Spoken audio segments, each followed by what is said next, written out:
സംസ്ഥാനത്ത് വീണ്ടും നിപ ബാധയെന്ന് സംശയം. മലപ്പുറത്തെ 14-കാരനെ ലക്ഷണങ്ങളോടെ ആശുപത്രിയിൽ പ്രവേശിപ്പിച്ചു. സ്രവം പരിശോധനയ്ക്ക് അയച്ചു. നിപ പ്രോട്ടോകോൾ പാലിക്കാൻ ആരോഗ്യവകുപ്പിന് നിർദ്ദേശം. കോഴിക്കോട്ട് പനി ബാധിച്ച് 10 വയസ്സുകാരി മരിച്ചു.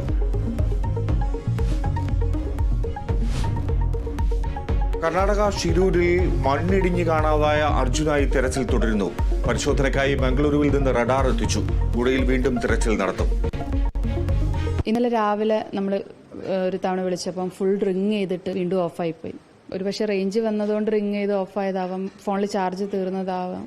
PS ലാസ്റ്റ് ആ സ്ഥലത്താണെന്നുള്ളത് നമ്മൾ അവിടെ എത്തിയത് മുതൽ അവരുടെ കൈയും കാലും പിടിച്ചിട്ട് അവിടെ ഉള്ള ആളുകൾ നമ്മൾ പറയുന്നുണ്ട്. പക്ഷെ അത് കേൾക്കാനും കൂടുതൽ മനസ്സ് അവിടെ ഉള്ള ആളുകൾ കാണിച്ചിട്ടില്ല. അർജുനായുള്ള തെരച്ചിലിൽ തൃപ്തിയില്ലെന്ന് കുടുംബം. നടക്കുന്നത് യോജിച്ച രക്ഷാപ്രവർത്തനമെന്ന് മന്ത്രി AK ശശീന്ദ്രൻ കേരള വിഷൻ ന്യൂസിനോട്. നെയ്യാറ്റിൻകര ജനറൽ ആശുപത്രിയിൽ ചികിത്സാ പിഴവെന്ന ആരോപണം. വയറുവേദനയ്ക്ക് ചികിത്സ തേടിയ 28-കാരിക്ക് കുത്തിവയ്പ് നൽകിയതിൽ പിഴവെന്ന് പരാതി. കാട്ടാക്കട സ്വദേശി കൃഷ്ണയുടെ നില ഗുരുതരം. ഡോക്ടർ വിനുവിനെതിരെ കേസെടുത്ത് പോലീസ്. ബംഗ്ലാദേശിൽ സർക്കാർ ജോലി സംവരണത്തിനെതിരായ വിദ്യാർത്ഥി പ്രക്ഷോഭം തുടരുന്നു. മരണം 105ആയി. കർഫ്യൂ പ്രഖ്യാപിച്ചു സർക്കാർ. സൈന്യത്തെയും വിന്യസിച്ചു.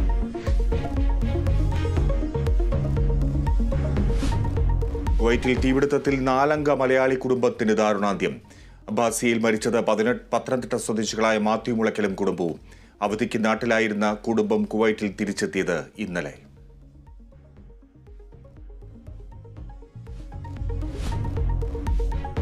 വടക്കൻ യൂറോപ്പിലെ ലാത്വിയയിൽ ഒഴുക്കിൽപ്പെട്ട് കാണാതായ മലയാളി വിദ്യാർത്ഥിക്കായി തെരച്ചിൽ തുടരുന്നു. ഇടുക്കി ആനച്ചാൽ സ്വദേശി ആൽബിൻ ഷിൻഡോ ഒഴുക്കിൽപ്പെട്ടത് സുഹൃത്തുക്കൾക്കൊപ്പം തടാകത്തിൽ കുളിക്കാനിറങ്ങിയപ്പോൾ. തെരച്ചിൽ കാര്യക്ഷമമല്ലെന്നും കേന്ദ്ര സർക്കാർ ഇടപെടണമെന്നും കുടുംബം.